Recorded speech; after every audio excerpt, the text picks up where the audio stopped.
Hi, and welcome to One Way or Another special edition today, because this has got to be by far my favouriteest subject ever, because I am a huge Sopranos fan, and the new movie, The Saints of New York, is coming out this fall, isn't it? Newark, yeah. Newark. Yeah. Woke up this morning, got yourself a gun. I told you, the chosen one. I don't really know the words, but.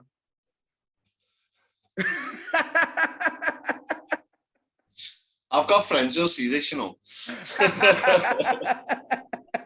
They'll be like, who's that crackhead? Let me take these off because I can't see a thing. I love the fact that we just did a football podcast and he was in a oneWAYfootball t-shirt. He went, you convert the file, went off camera and then come back dressed up with his hair coat. Oh, fuck off, you're drinking. You're the worst life coach ever. I'm in the gym in the morning. Listen, it's appetizer. Oh, is it? Yeah. Oh, I thought you were tempting me to go get one of them cans from the fridge. That's like half a pint if that's whiskey, like wasting it. Okay. Yeah. So obviously, the new movie comes out, The Saints of Newark. How do you say it? Newark. Yeah. And Newark is where's the place where Sopranos live? It's New Jersey. New Jersey, yeah. New Jersey, so they're supposedly based on the Cavalcanti family, I think. Yes, yeah. And I literally cannot wait for this, because I've actually just started watching The Sopranos back again. And I knew there was a movie coming out in 2020, but because of the lockdown and everything, I was talking to you before that it got postponed because of all that. They had to stop filming and stuff like that. But I did see pictures of them filming, and I was dead excited, mate, because it's actually his son, isn't it, that's playing him himself? Yeah, Michael Gandolfini. Yeah. God rest his soul. He is some actor as well. I used to love him. Oh, mate, yeah. I mean, there's quite a few movies he's in. I like him on. Have you ever seen True Romance? Yes. Yeah. Where he just batters the shit out of Patricia Arquette. But that's not why I like it. He's just good in it. Yeah. But he plays a bad guy well, like an anti-hero, isn't he? Yeah, and definitely in The Sopranos. Now this film's coming out in the fall, so if you've never seen The Sopranos, get watching it now, so you kind of know the backstory of what this film's about, because it's like goes back in time, doesn't it? So it is Tony Soprano, but the lead character in it is actually Chris. What's his name? Chris Saltamonte, or whatever his name is. Moltisanti. Dickie Moltisanti. Dickie Moltisanti. Chris is Christopher in the show, and it's supposed to be his dad. So through the show, the whole theme is Tony was sort of brought into the life by Dickie, his dad, and sort of like his mentor, so to speak. Because I don't think his dad really wants him to go into it, or doesn't push him, does he? Yeah. And then they don't ever really explain why he dies, other than one episode he takes Chris to see. I'm spoiling it for you if you haven't watched, jump a minute ahead. He takes Chris to see his the supposed killer of his dad, doesn't he? That's right, yeah. He was retiring, weren't he? It was yeah. But it never actually says if it actually was his killer, or was it just someone that Tony wanted dead. Do you know what I mean? Like, and just said, oh, it was. Yeah, well, they make that out, don't they? Yeah. Like the guy says, you've got the wrong guy, and he just says it doesn't matter. He wants you dead. Yeah. The guy does apologise. The guy does say, "I'm sorry," as he shoots him. So you don't know. But is when he's saying that, like, is he saying that just so maybe he'll stop it because he's apologising, or do you know what I mean? You just don't know, do you? Exactly. But to get out of being killed. That's it. I absolutely love the Sopranos. The whole series is just immense from start to finish. Do you know what I mean? There's not a bad point in that series that you go, oh, that was rubbish. That was rubbish. Every episode is great. Do you know the only thing? I mentioned this when I did the review of the trailer. Is it doesn't look like The Sopranos. It looks more. I mean, I know obviously if you're doing a film, they tend to do it, but it looks more cinematic. Yes. I always liken The Sopranos to like Neighbours, Home and Away, EastEnders, Coronation Street, but with the mafia. Had that it like just soap vibe to it. Soap opera. Yeah, soap opera. Yeah. But you know, like in some cases, you take little glimpses of the trailer and that, like you said, and you see obviously his uncle as well. His uncle's in it. He's actually your own father, so it might be good to see Johnny's backstory as well, because you hardly get to see like you only see it in his clips when he's thinking of when he was a kid. Is Ray Liotta meant to be his dad, Johnny? Yeah. Is that who he's meant to be in it? Yeah. Yeah. I like Ray Liotta. Yeah. Goodfellas was class. Yeah. But like any points in like that trailer, like when you said what caught your eye the most? Mine was do you know the clips of when they're all in the back of the meat shop again, and it's like that scene, but it's like I paused it and I tried figuring out who might be who in the back of the meat shop, and they're all, you know, all the men are standing there like together in there. You see at the end as well. The bit I picked up is towards the end of the trailer, you see the son walking away with a group of kids. Yeah. So I've got a feeling you're going to have Paulie Walnut, who's the funniest one in the whole thing, Silvio, and maybe one or two of the others. Pussy, Bumpin' Sillo's like his childhood friend as well, isn't he? Well, yeah, but they were a bit older than Tony, because Tony has his own little crew. Because you know Ralph, Ralph is there. Ralph is there because Ralph actually. Ralphie actually says, because when he's saying to he's the lad that gets shot. I forget his name now. But Ralphie sat there and he's saying, "Oh, when me and Tony used to have our own little crew together when we was younger. Yeah, that's true. We raided the card game." Yeah. So that's I know you're talking about he's seeing the mother, isn't he? Yeah. So, seeing the mother and it's the younger kid. Yeah. Now, I'm trying to think. You also got the chef as well. The chef was always used to hang around. Artie Bucco, yeah, he might be the fifth guy. And they might even have him seeing his missus, because didn't he used to go out with her? Or, yeah. Or was it just a date or something? Yeah. It's gonna be good. I just hope. You know what I hate, like when they do prequels, that they just like hit on very sort of like generic points, and they'll just have like a lot of, hey, forget about it. And, you know, here he is. Hey. I don't want them to just do that. I want it to be its own standalone story. Good film. Like if you'd never seen The Sopranos, you could have watched it and it'd just be a standalone film. Yeah. And then when you watch The Sopranos, you go, oh, that fits in nicely. But it still needs to be its own standalone thing and not just be like a compilation of all different idiosyncrasies of each character just replayed in their youth. I want it to be its own thing, like, you know what I mean? Yeah. But I think it is just based most on Dickie Moltisanti and the way he dies. I think they've gone back to that because in one of the flashbacks they say that when Tony's a little kid and he's going out to play ball or something, his mum sat there with the iron and all the riots are happening on TV. Now Tony's too young there, but you also see these riots in this new movie. So he's older. Well, I've got an interesting theory. So I said Tony's dad might kill Dickie. Yeah. But I think Tony does it. Who? Tony kills Dickie. That would be quite good, yeah. That would be a good twist. I've got a feeling that's why he takes Chrissy in, because he feels guilty. Yes. I think that there's going to be a big conflict because he takes him to show him the guy who's killed him. And in that scene, if you remember, he says, oh, the guy walked up and shot your dad. And he goes, he was carrying a cradle. And Tony says, no, he was carrying video trays. Yeah, he was. So he corrects him in what he was carrying. Now, you might just know about the details because you turned up on the scene or you heard about it. but it just felt at the time. Because also in the trailer, he's actually going, "Oh, you only have to do it this one time," to Tony, the dad, and he points over, and it's some TVs, isn't it? Yeah.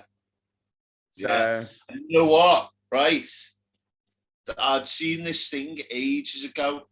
Dickie Monticelli. There's part of the script that they left out, but Dickie Moltisanti, he's not meant to be a made guy, but they don't mention it.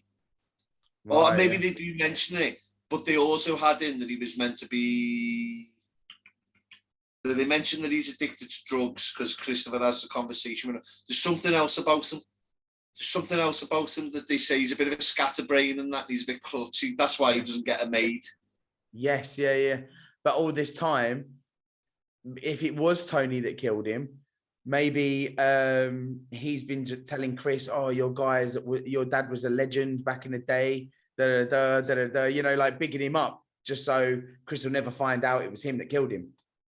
And the thing is, it'd have to be a mafia organised hit, because if a police officer had killed him, there'd have been retribution. Yeah. For anyone outside. Although they do say something along the lines of he was still serving a purpose. But whoever gave him the contract would have had to have been hit, because you can't just bump off a soldier or anything like that, even if they're connected, can you? You've got to, Even in the later episodes as well, they're having a barbecue around Chris's house when this is after his girlfriend is with the spoiler alert, he's found out with the FBI and stuff. Do you remember? They shoot her. But he gets a new wife, doesn't he? And he moves into this big house and he has a barbecue around the back of his house. Yeah. And I remember that. And he turns around to Tony and goes, "Oh, well, you and I both know that," because Tony goes, "Oh, why don't you have a drink?" And he goes, "Tony, you know I can't have a drink because he goes through rehab." Yeah, and Tony goes, "That being a crackhead, doesn't he?" Yeah. That's it. Yeah, he says, "Oh, you both know that. Like, we all know that you say, oh, you hype my dad up and everything, but really, he was just a fucking junkie." You know what though, June? I was watching all the scenes with where they mention him, just because I'd done the reaction trailer, and what occurred to me is he even says to Christopher, and he single-handedly took out the New England crew. Now, I don't know, I read all the mafia books because I'm sick like that. I just love that shit. I love it. I love all that stuff, yeah.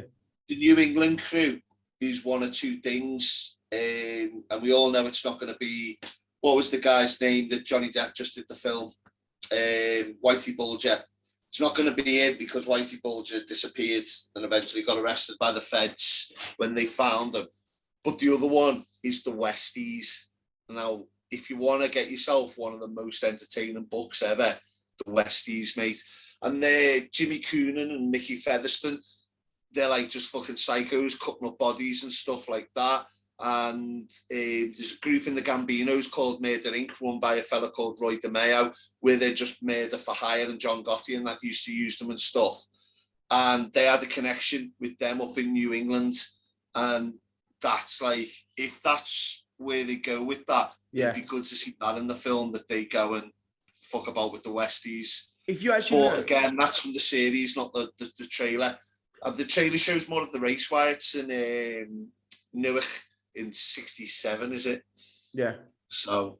That was it, 61? I think it's 67, I think. Oh, was it? Yeah. I think, I had a little look. But did you know, like, as they were recording The Sopranos, right? The real mafia of New Jersey were actually watching this whole, them actually recording it. So I'll leave the link in the description below to this documentary of. I've seen that. What's his name? Something Ocean or something. Yeah, that's it. Yeah.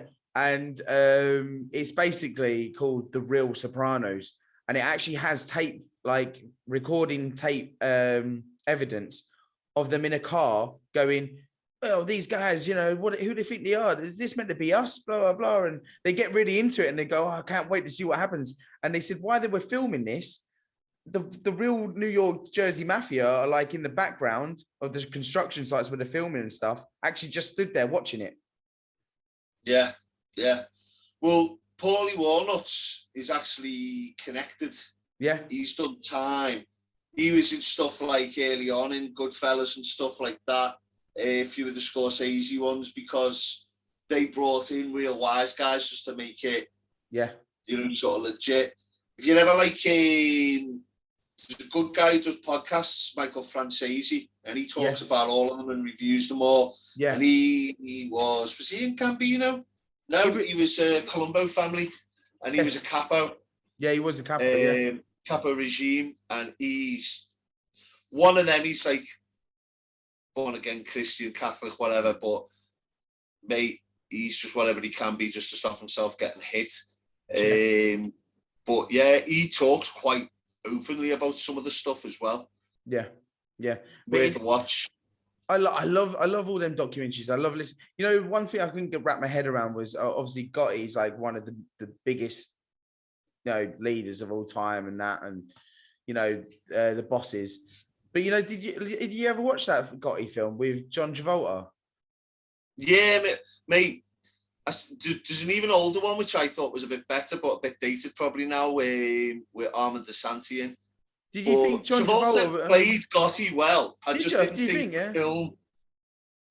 I didn't think he was too bad. He's from Brooklyn, like. I see John Travolta though, and I always just have a look at him and go, Grease or Face Off.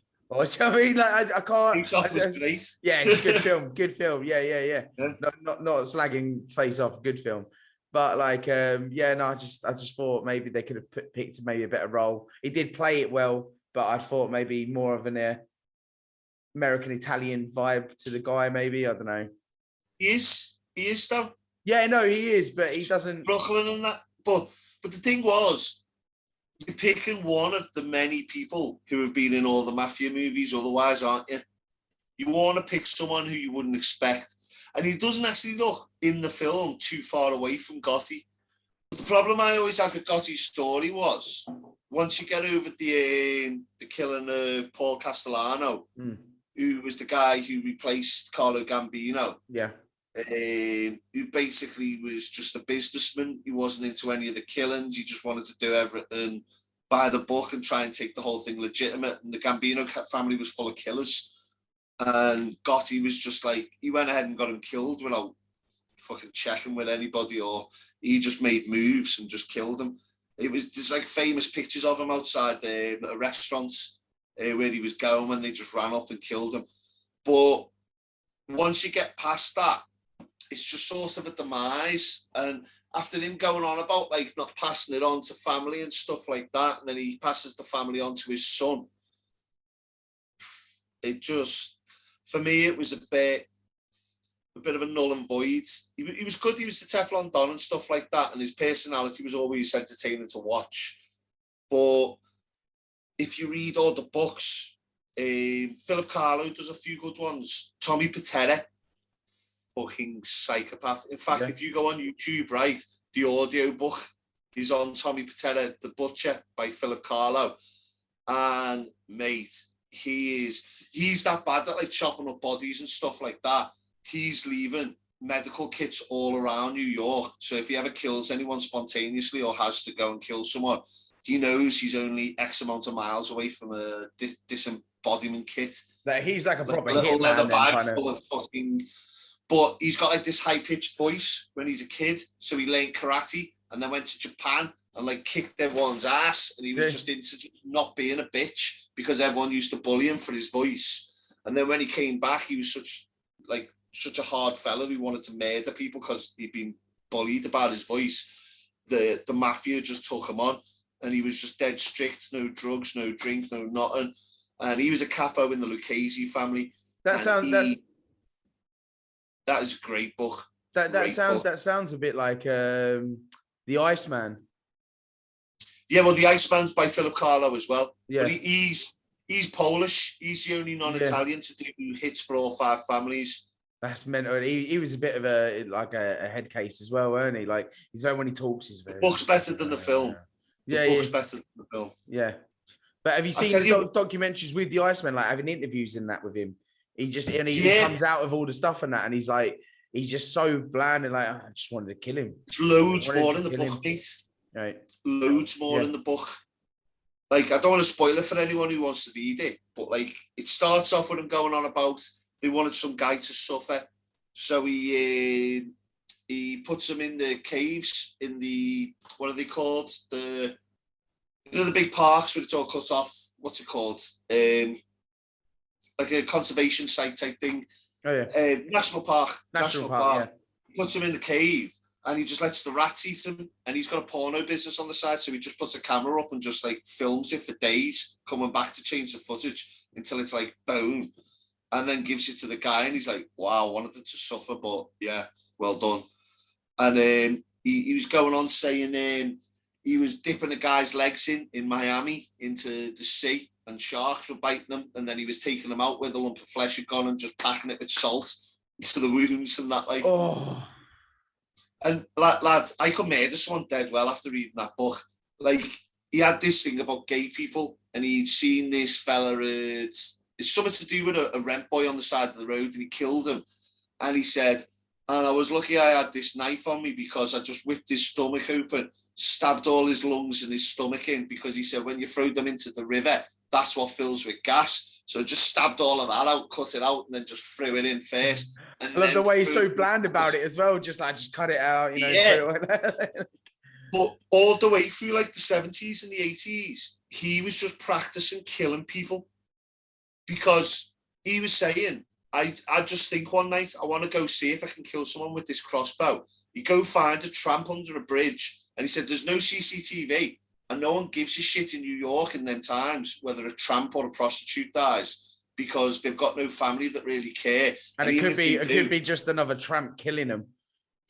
Yeah, and it just goes to the bottom of the pile, because then you've got two people who are well connected with politics, or they're rich, or they're going to make a noise to the press. Their family's more priority, and the amount of people dying in New York there. And he said he just shoot them with a fucking crossbow and go, "Oh yeah, it worked," and then just fuck off. No way. That is crazy. But I love all stuff like that. Do you know what I mean? I love documentaries about crime, and I love the documentaries about the mafia and connected people and stuff, because to be fair, out of all topics in that, it's just interesting, isn't it? You know, like it's beyond it, lads. It's beyond it. The guy who plays Mr. Softy in it, Robert Prang, his name was. You tell how much I'm into it, lad. I remember their names and everything. Yeah. I've read the books like about 3 or 4 times each. Like, when you think I'm sitting there being sensible reading, I'm learning to murder people. Probably not best to admit on page YouTube. News, like, you know, Evertonian kills a Scouser. Scouser learns murder on YouTube. Yeah. Reads. I'm not going to kill anyone. Reads a book and becomes a mass murderer. Kids, do not read books. Yeah, it's just like one of them things, in it. Like, kids, whatever you do not pick a book up. Oh yeah, fucking telling you. But that Robert Prang fella, so he'd get, you know, like you get transdermal fluid in your suntan lotion and stuff like that. So it sprays on your skin and it goes in. So when he was out in the Gulf War, he just worked out just a little bit of cyanide in that, and you walk past one and sneeze and spray it, and it goes on their skin. And it's such a little amount that goes into the skin, it causes a heart attack within like 10 seconds. But because there's such a little amount of cyanide in the system and it's gone through in that fashion, unless you specifically look for cyanide on the autopsy, people just assume it's a heart attack, freak occurrence. And it was like, he was just, like, he just said at that point, like, he went, I'd just walk around and just spray people and just walk off, but just like sneeze or something in a crowded room. You show it on the film when they're in the disco. Chris Evans plays Robert Prang, and he like sort of sneezes as he walks past, dancing to Heart of Glass. Unbelievable, lads. Just like the ways they work out to kill you without you having a fucking clue what's happened. Yeah. But going back to the Sopranos thing, right? There was so much expectation. I know we just went off on a mad rant about like. Stop talking about killing people, Neil. We literally was just like, we've got our ideas now. Get the whiteboard out. So yeah, like the Sopranos movie that's due to come out, it's got so much expectation now because I'm now seeing things on Facebook where people are sharing the link because they're that excited to watch it. Yeah, yeah. And everyone just doesn't want it to be that fail of a film. Do you know when you've seen a good series and then it just goes, like, all right, for instance, the In-Betweeners, yeah? And when they did the reunion In-Betweeners, it was just 4 of them sat with, was it Jonathan Ross? And they just chatted crap for the next hour. Do you know what I mean? And everyone was just like, we kind of wanted like another series or another episode. Do you know what I mean? Mate, sometimes it's best not to revisit things, but the makers of Sopranos, I mean, they're all in with HBO and that. I mean, HBO managed to fuck up the end of Game of Thrones, like I think everybody knows that. But other than that, they pretty much nailed everything on the head. Yeah, they are good. Game of Thrones was that good all the way through. You could forgive the end. Yeah, 100%. But the film comes out soon. I'm hoping that I can watch it because they're going to put it on HBO anyway. HBO Max. Yeah. It says actually at the end of the trailer on HBO Max, and I think it says something about to be announced in cinemas, but that's if we're allowed to go into cinemas again, isn't it? So they might just put it on their app because they've got 2 apps. They've got the free one with adverts, and then you've also got the one that you have to pay for, which is HBO Max, that's what they're putting it on. The Moonlight Cinema in Melanoris is open top anyway.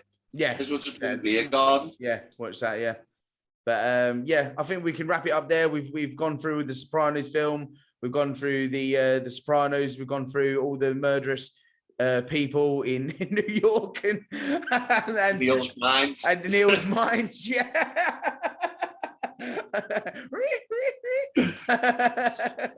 yeah.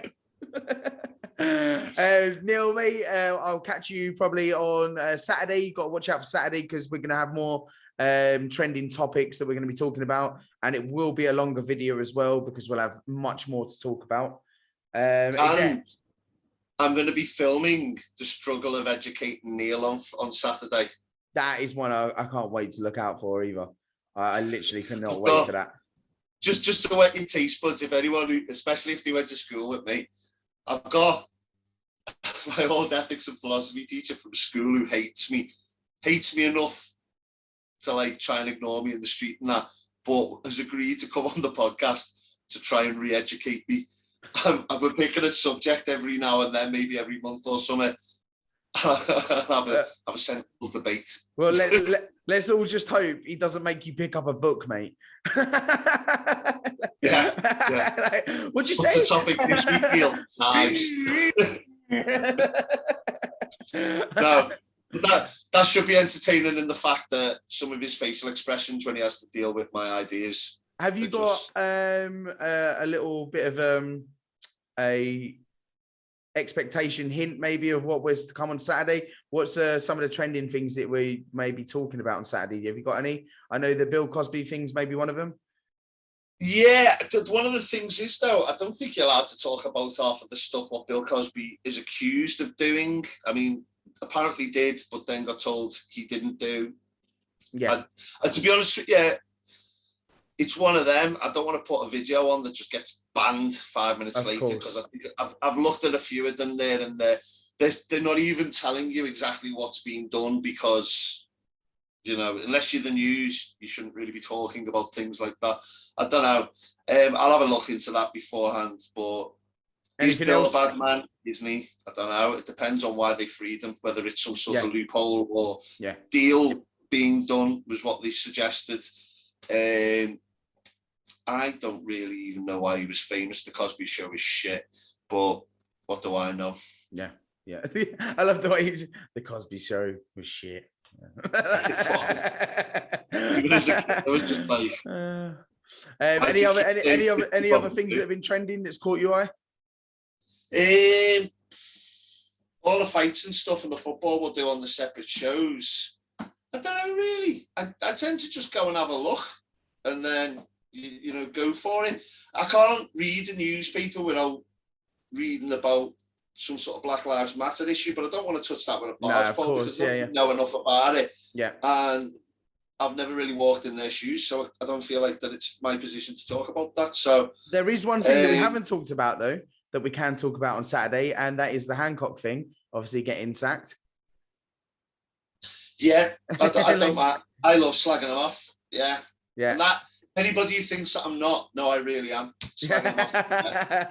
Well, Neil, thanks, mate. We're going to leave it there from myself and Neil. Thanks for joining us. Thanks for tuning in. Don't forget to hit that subscribe button and let's get the likes up. And if you're new to the channel, don't forget to share it with your buddies, mate.